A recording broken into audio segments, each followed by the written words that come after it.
Hey everyone, this is Dr. Dolores Tarver, and I'm a licensed psychologist here in Georgia, coming to you with another mental health moment about accepting anxiety and being able to manage it in healthy ways. Now, I know it may be very difficult during COVID-19 to determine if you're having anxious behaviors that are warranted given what's going on, or if your anxiety is heightened and has been even before this happened. So I want to talk with you all about some things that will allow you to be able to determine whether or not, one, your anxiety is increasing, or two, if you're getting more anxious when it is not warranted based on what's going on. So some level of anxiety should be occurring. You may have increased checking behaviors. You may have increased cleaning behaviors. You may be very mindful about when you go out and how you go out. Those are normal reactions. But then other times there are behaviors that we engage in because they reduce our anxiety or because we're fearful that something bad will happen if we don't engage in them. So I want to talk to you all about the difference with some of those. So one example is our cleaning behaviors. And of course, we're all being more clean right now. But if you are afraid to pick something up that you've dropped on your floors, that you know you've cleaned multiple times per day, if you are afraid of germs to the point of where you have gloves even in your house, touching things when you know you've sanitized, when your family has not been out, if you are having behaviors where you're more concerned about how long you're staying in the shower or bathtub. For example, if you're taking 45 to 60 minute showers or baths and before you were taking under 10 minutes or under 15 minutes, those may be some examples of when our cleaning behaviors may be a little excessive. Checking and repeating behaviors is another one. If you find that you are constantly checking things to the point where it's delaying your ability to get a project finished or completed, if you are putting yourself behind on things because you're so afraid that you're going to make a mistake. If you make a mistake, something bad may happen. If you're having to do things over and over again in order for you to feel calm and safe. For example, touching an object a certain amount of times, or having to repeat behaviors that you know you've done but want to check again, like, did I turn the lights off? Is the oven off? Is the hair dryer off? When you know you've done that multiple times and you have a good habit of turning them off, but you're concerned if you don't double check that 15th time that something could happen to someone, something bad could happen. That would be another example. If you're engaging in ordering behavior, so you're counting things, they have to be in a specific order. You're taking a lot of time to make sure things are in the right place. If anybody moves anything, it's really upsetting you. If they have an order that is not like yours, it upsets you. Having to arrange things in special patterns, by color, by size, to a point where if someone folds the towels a different way, you're unfolding them and folding them again because they have to be your way. That could be an example. Hoarding behaviors where you're having difficulty throwing things away. Even things that aren't useful, you're bringing things into the house and people are commenting like, why do you keep bringing things like that in? They're broken. Someone discarded them and threw them away. Why are you picking them up? If you're finding that your home is getting more cluttered, those are examples of hoarding behavior. If you have what we call thinking rituals, where you just obsess and will say certain words or numbers over and over again in your head to make you feel comfortable. If you find yourself praying excessively, and there's nothing wrong with prayer, but if every 5 minutes you're saying a prayer because you're afraid, and it's not really for the purposes of you connecting with one true God, it's simply because it's a mechanism that you're utilizing to manage your stress, so that you're just repeating it over and over again and it's become a ritual as opposed to a relationship. That's another example. If you feel like you have so many bad thoughts that you have to think good thoughts to be able to complement so that the bad thoughts don't take over. And this is not just you thinking positively or being grateful, but it's literally you keeping count of, oh, that was a bad thought, so I need to say 5 other good thoughts in order to combat that.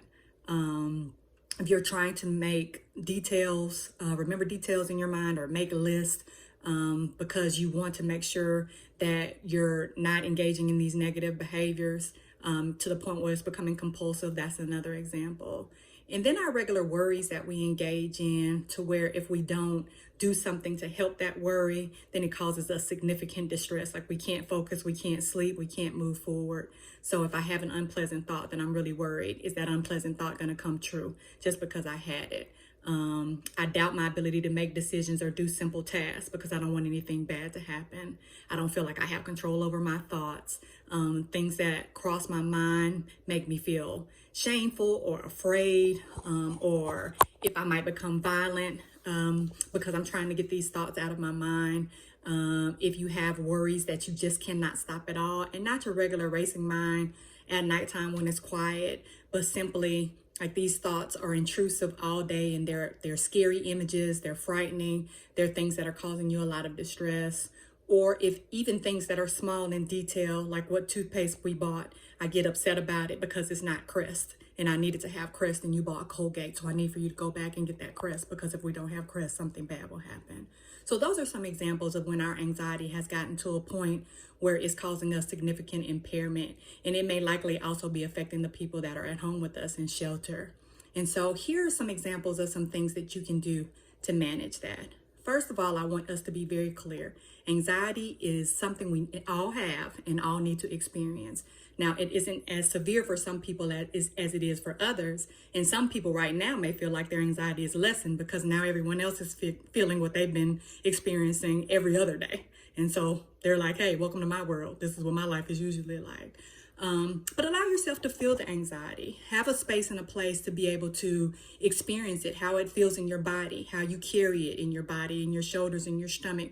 Where is it located? The thoughts that you have that are associated with it. We need to not fight our anxiety as much as we need to recognize it's a part of us and be able to manage it constructively. That being said, let's track the amount of time I'm spending worrying. How much time am I actually spending proofreading something? Whereas I think it's 5 minutes and it actually ends up being 5 hours. All right, so this gives me some quantitative data to be able to utilize, but also gives me some points of where I may want to put some behavioral interventions. Accept that that emotion is there, and we're going to find ways to soothe that emotion without it having to come into something that's compulsive. Okay, so that one, we're going to set aside some time to worry. And I say put it on a worry clock. So allow yourself 15, 20 minutes, set your timer so that you can make sure that 15, 20 minutes is spent with you worrying, but we want it to be constructive worry. What am I worried about? For example, if I'm worried about something that has an immediate need, then a technique would be able to problem solve. What is a way for me to manage that immediate need? Who might I contact to be able to support me in that need? So if I'm having problems, for example, paying my rent, paying my mortgage, getting food, medication for my house, who can I contact? What are my resources out available in my environment, in my community? Who can I contact who might be aware of these resources, who may also have gone through this and gotten able to have some resolution, and so I can look to them for support to help me out of this. So that practical solution building is something that can help us manage anxiety for those immediate needs. I may need to list the things that are causing me anxiety, but also remove some of those things on the list that I may be able to manage. For example, if there are people in your home that are causing you anxiety, where you may not be able to remove the people, you may be able to talk to them about, hey, again, please don't discuss the news with me. I'm trying to limit myself to 20 or 30 minutes a day. Or if they come to you, they only come to you with the highlights of the news, the things that you need to do, so you won't be obsessing over it. If they are people that are coming to you with their problems, you may suggest to them, hey, why don't you talk to some other people during this time while I'm trying to work on my anxiety? Because then we both end up being anxious, and that's not constructive. We need to also be able to utilize our breathing exercises. So being able to take those deep, good breaths in and out to relax our bodies, to make sure we're relieving that tension that we have in our bodies.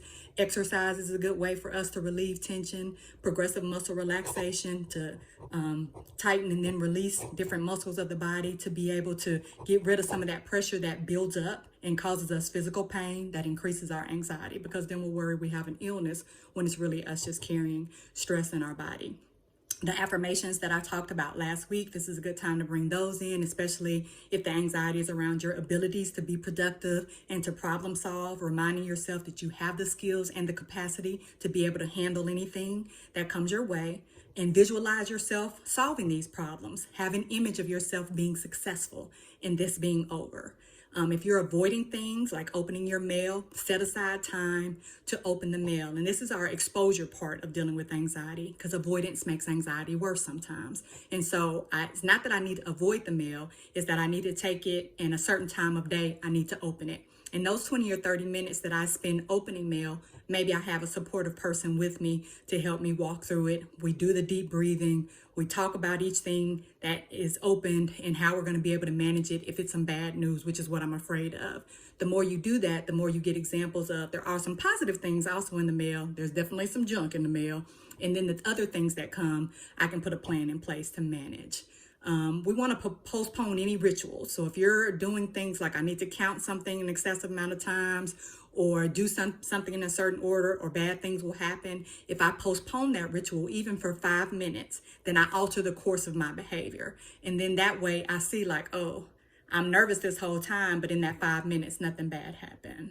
Another way to do that is change an aspect of the ritual. So if I just do one thing different to alter it, then it becomes something different. And then I can say, well, I didn't actually do it the way I usually do. Nothing bad happened. I was still able to be alive and well, and so was my family. And then we want to just move slowly so that we can realize that, oh yeah, I did already do that. So if you're a person that is doing things multiple times, like checking lights, checking doors, slow yourself down, talk yourself through every step so that you'll remember, oh yeah, I did already check the locks, right? So that's just one way that we don't have to keep doing things over and over again. Okay, so those are some options. There are a lot of other options that are out there, but those are some of the things that can be helpful to stop you from obsessing over things that you don't have control over and being able to really focus on the things that you do have control over or that need more of your immediate attention. Okay, be encouraged.